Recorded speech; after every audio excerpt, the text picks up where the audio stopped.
Nobody wins when the family feels. You were my sister, my strength, and my bond. Young boys are fighting for their lives after a shooting on the city's south side. The shots rang out this morning in the city's greater Grand Crossing neighborhood. WGN's Andrea Medina live at Comer Children's Hospital with the story. Andrea. Hi, Ray and Jenna. At last check, the children are still in critical condition. Police say that as far as what caused the shooting is still under investigation, but they do say that personal dispute is the stem of all of this. I just woke up, went upstairs, and I just saw a massacre of everything. A barrage of gunfire got Frank Mixon out of his sleep early Thursday morning. As Mixon left his bedroom to check what unfolded, he found several family members shot, including his mom, Nikisha Strong, who didn't survive. My mom was one of the most wonderful women you could ever meet in your life. What kills me the most is just like, we was just together like 2 or 3 days ago talking about me going to another school or whatnot for basketball. My head right now is really in awe. I don't have any emotions behind this. At the porch, after I heard the shots, I was looking out the window. Thought it was fireworks. Multiple bullet holes could be seen in the home's front window. Police say they found bullet casings from a rifle and a handgun outside. Police believe the shooting stemmed from a dispute. Fam, I pray everybody had a good 4th of July holiday, didn't get in no trouble, or was able to enjoy some time off. But depending on where you live at, the 4th of July could be a dangerous holiday. It's always the unknown. Was those bullets or fireworks? But it's unfortunate because today we go to Chicago and we talk about a massacre on the 4th of July. Broad daylight, the same day where over 50 people were shot and 11 people losing their life in just the span of 24 hours. Some people grew accustomed to this lifestyle, but some people know nothing about it. Today we shine light on this situation, talk about the public facts that's not really released to the public. We also give love and respect to those who lost their life and their families. So before we go over this one, I want you guys to remember, I don't give you no angle, I just give you the story. So with that being said, make sure you like, comment, and subscribe. We're gonna jump right to it. On July 4th, 2024, a young, strong mom had went to Facebook and said the following. She wrote, "Up thanking God. I made 10 months today. He's been so amazing to me. Amen." She also released this video.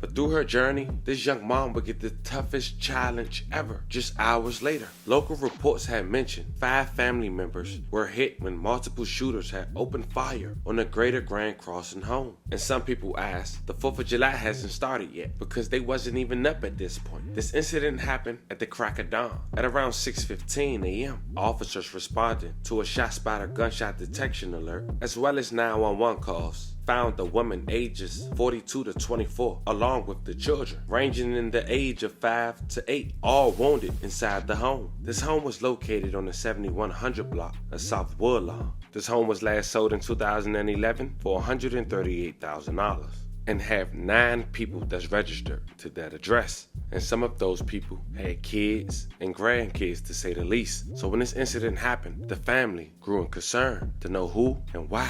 The mom who we just talked about being 10 months sober and went to Facebook again and said the following. "Y'all, they aren't telling me right. I pray my daughter is okay. Keisha Boo was shot, as well as one person was deceased on the scene," and posted the local news clip. She then wrote, "In the Uber, headed to U Chicago. I will keep everyone posted. I'm in a state of shock right now." Now at that time, only 2 people had lost their life inside that home, which was the adults. And the 3 kids was fighting for their life at the hospital. It was reported that the officers provided first aid, but a young woman named Nikisha Strong, 42 years old, had lost her life at the scene. Police also identified the second victim as the niece to the first victim, Capri Edwards, 24 years old. She shielded her 1-year-old from being shot. She lost her life at the University of Chicago Medical Center. May she rest in peace and love and condolences to her family. Now Capri was the daughter of the mom we just talked about who's 10 months sober. And the kids' ages that was in critical condition was 5, 7, and 8. And then at around 3:42 p.m.,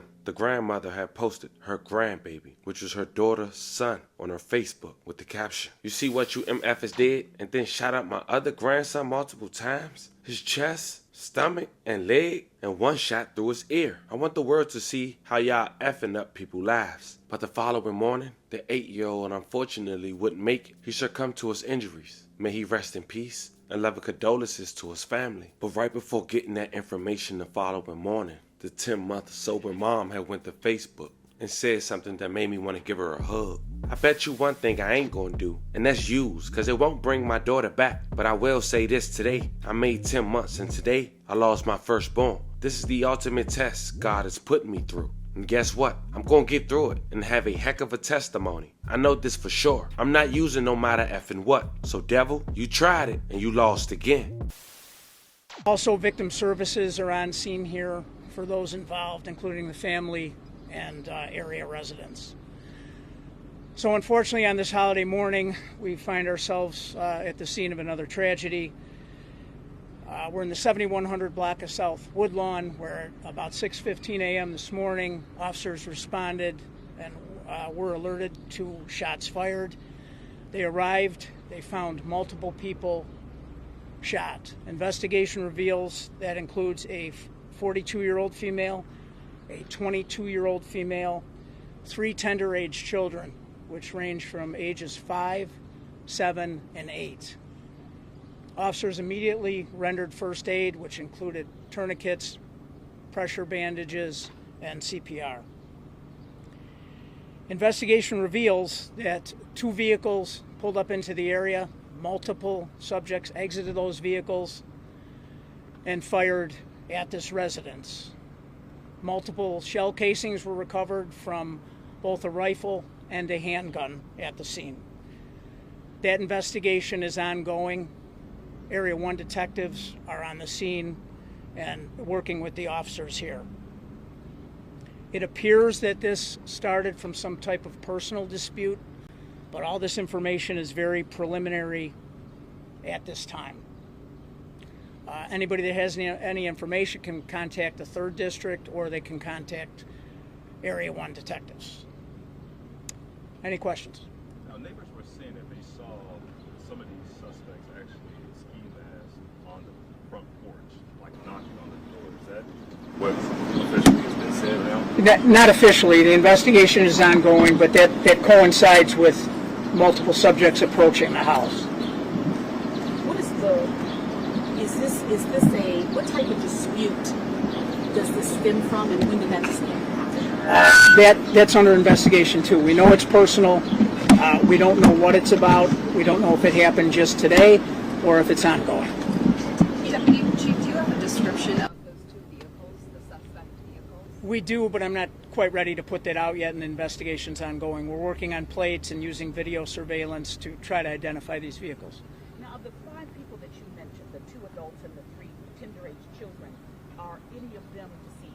Are they included in To be clear, there's a 42-year-old female that's deceased, a 22-year-old female that's deceased, and the 3 tender-age children, 5, 7, and 8, are all in critical condition at Comers Hospital. What is the relationship, please? What's the relationship of the folks? Unsure of the relationship at this time. Can you give the genders of the children? The 3 children are all male. There's 2 deceased at this point. That's correct. Were the 42-year-old or the 22-year-old, who was the intended target since this is personal? It absolutely preliminary. I can't speculate. Were all of the victims inside the home when they were shot? All of the victims appear to have been inside when they were shot. The following morning, the mother went to Facebook again and said the following. So y'all know how Mammy Till put Emmett Till picture in the newspaper for the world to see? I'm posting these photos so an MFer can see what they did to my 5-year-old innocent grandson. If you know something, say something. Just look at him. Y'all, he's on a machine to allow his heart to still pump. Now, it's important to know this, family. The only person we heard from who was in that house was Nikisha Strong's son, who played basketball, who actually witnessed it and saw his mom take her last breath. But it's important to know this, as I mentioned at the very beginning, it was 9 people that's associated to that home, if not more. Now, it's a side of the family that we not hearing from. This mom, who has been on Facebook, is speaking for her daughter. She lived with her baby father and Nate's side. He has 2 older kids as well. The last name of that side is Orr.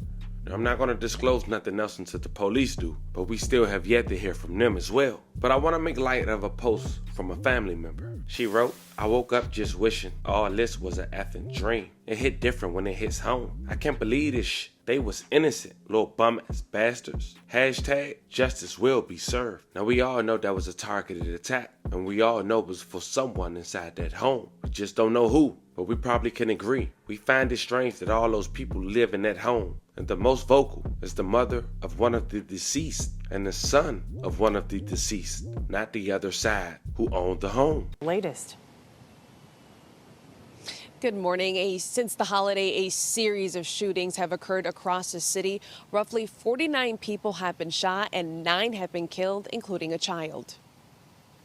Just after midnight today, Chicago police responded to a report of shots fired in the Abla Homes housing complex in Little Italy near Troop and Hastings. According to CPD, there was an exchange of gunfire between 2 unknown suspects who then ran from the scene. 8 people were shot. 5 women between the ages of 18 and 74 and 3 men between 23 and 36 years old. Injuries range from gunshot wounds to the leg, head, back, knee, and groin. 7 of the victims were taken to the hospital and all are expected to be okay. Then, just before 2 in the morning, police found 6 people shot on the west side on the 100 block of South Menard. CPD says there was a shootout between 2 unknown suspects who then ran from the scene. 2 women ages 18 and 20, a 15-year-old boy, and 3 men between the ages of 23 and 25 were transported to different hospitals and are expected to recover. But things turned deadly for some in the greater Grand Crossing neighborhood on the 4th of July. Police were busy yesterday after 5 people were shot in a home near 71st and Woodlawn around 6:15 in the morning. Neighbors say men in ski masks got out of 2 vehicles and fired into the home, killing 24-year-old Capri Edwards, who was shielding her 1-year-old child. Her aunt, 46-year-old Nikisha Strong, also died. 3 sons of the victims, ages 5, 7, and 8, were also shot and were in critical condition at Comer Children's Hospital. The 8-year-old boy has since died. Police believe the shooting stems from some sort of personal dispute the community activists wanted to stop. Let's come together. Let's stop it all. We know it's senseless. We hear it every day. But if we don't work together, it won't stop. In these 3 cases, police are still looking for the shooters. Now, violence prevention workers say they'll be doing outreach efforts at 7 o'clock tonight on the block of yesterday's mass shooting, which is in the greater Grand Crossing neighborhood, to promote peace and just be able to de-escalate any tensions. We're live out. It's a very unfortunate situation. As more developed, I'll keep you guys updated. But as we wrap this video up, we do want to take the moment and say rest in peace to all the victims once again, and love and condolences to their families. And we sending prayers to the state of Illinois, man. Seem they need it. But talk to me. Don't forget to like and subscribe. Fam, this was the story of a massacre targeting 1 home, leaving 5 people shot. Thus far, 3 people losing their life, and 2, no older than 7, still fighting for their life. Let me know how you guys feel about this one in the comments. Don't forget to like and subscribe. Until then, I'll catch you guys on the next one.